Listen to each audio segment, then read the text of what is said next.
حدیث نمبر 2026 حضرت ام سلمہ رضی اللہ تعالی عنہا سے ہی مروی ہے، فرماتی ہیں نبی اکرم صلی اللہ علیہ وسلم حضرت ابو سلمہ رضی اللہ تعالی عنہ کے پاس تشریف لائے، اس حال میں کہ ان کی آنکھیں کھلی کی کھلی رہ گئی تھی۔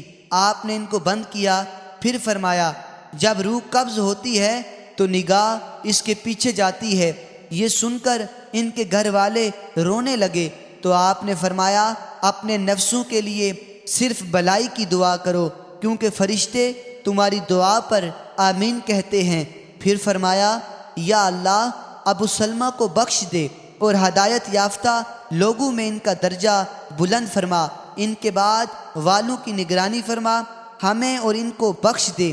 اے تمام جہانوں کے رب، ان کی قبر کو کشادہ فرما اور اسے ان کے لیے منور کر دے۔